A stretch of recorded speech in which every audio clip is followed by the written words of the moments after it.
वालेकुम 10th class. हम पढ़ रहे हैं कंप्यूटर साइंस चैप्टर नंबर 4 जिसका नाम है डाटा एंड रेपिटेशन। ठीक है, और आज का हमारा टॉपिक है लूप स्ट्रक्चर। लूप स्ट्रक्चर में हम क्या पढ़ते हैं, जब हमने एक से ज्यादा स्टेटमेंट्स राइट करनी हो तो उसमें हम लूप स्ट्रक्चर का इस्तेमाल करते हैं। ठीक है, बुक पेज नंबर 83 पे देखें।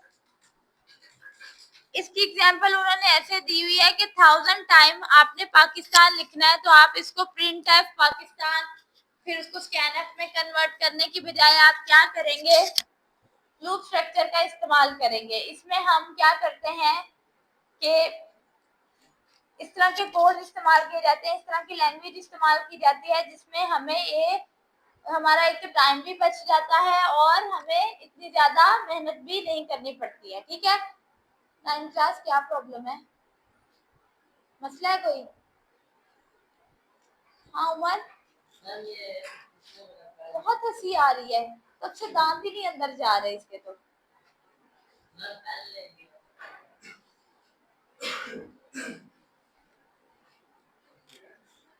उसके बाद इसमें हमने क्या पढ़ना है, सी लैंग्वेज में 3 तरह के लूप स्ट्रक्चर्स होते हैं, for loop, while loop and do while loop. इस चैप्टर में ज्यादा फोकस जो किया गया है वो है फॉर लूप पे, जनरल स्ट्रक्चर ऑफ लूप्स। अब हमने लूप्स का जो स्ट्रक्चर होता है उसे पढ़ेंगे। अगर हम क्लोजली ऑब्जर्व करते हैं human if we closely observe process that human follow the repeating a task for specific number of times, then it become easier for us to understand loop structure that C language provide us for controlling the repetition.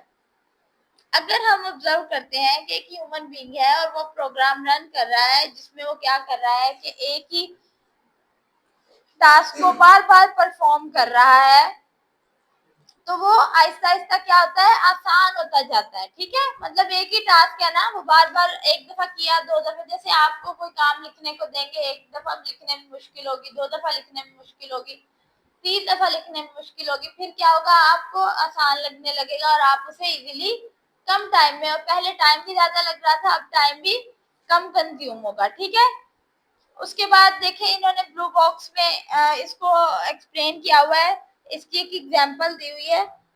Let's assume that our sport instructor, एक आपका sport instructor है, ठीक है, जिसके पास आप sport सीखते हैं।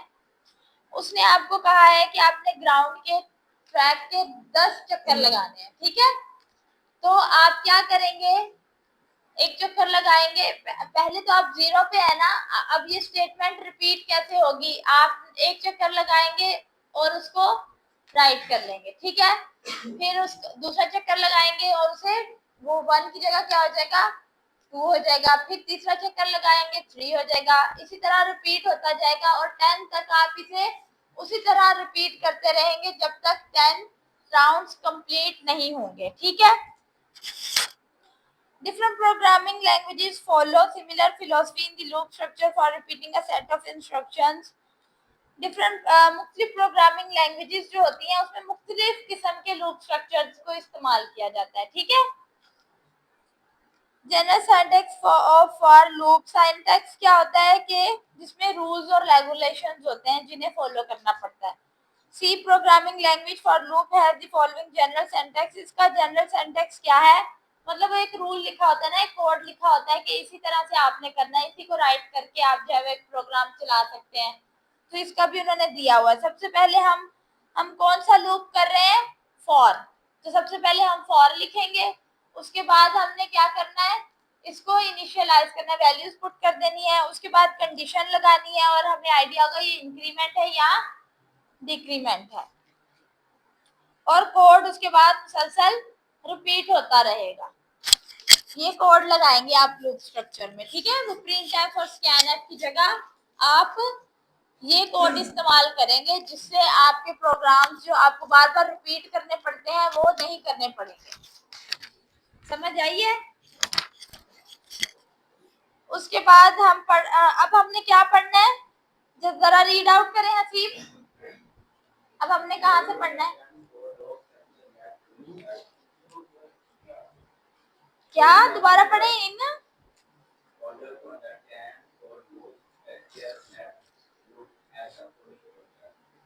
इन order to understand for loop structure को अंडरस्टैंड करने के लिए उन्होंने आपके लिए फ्लो चार्ट भी बनाया है, ठीक है।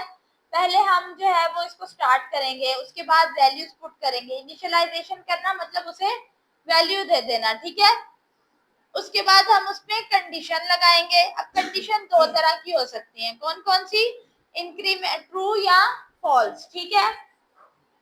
ट्रू होगी तो हम उसको प्रोग्राम को एग्जीक्यूट करेंगे, फॉल्स होगी तो वो कंडीशन वहीं पे एंड हो जाएगी, स्टॉप हो जाएगी, ठीक है। अब इसी फ्लो चार्ट के एक सीक्वेंस में उन्होंने एक्सप्लेन किया हुआ है। सबसे पहले इनिशियलाइजेशन का होता है, इसमें क्या करते हैं, पहला पार्ट लूप स्ट्रक्चर में एग्जीक्यूट करते हैं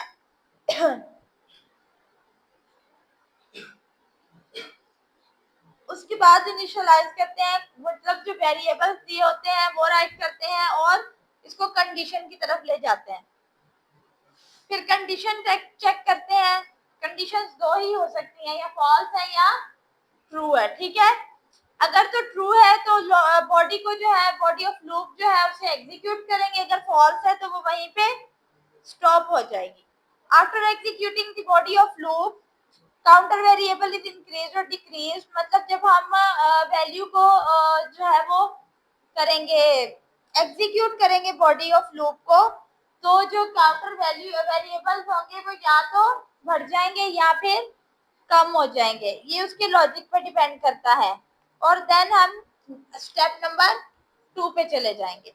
इसी तरह इसका एग्जांपल कोड इन्होंने दिया हुआ है 4.4, उसमें देखें इंटीजर का इस्तेमाल किया है, i is equal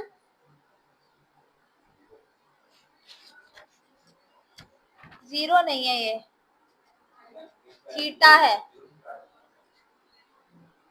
i greater than 3, उसके बाद i है, और ये कौन सा सैंपल, अच्छा ये बताएं मुझे यहाँ पे कौन सा ऑपरेटर यूज किया हुआ है? 2 प्लस के साइन है, तो ये कौन सा यूज हो रहा है?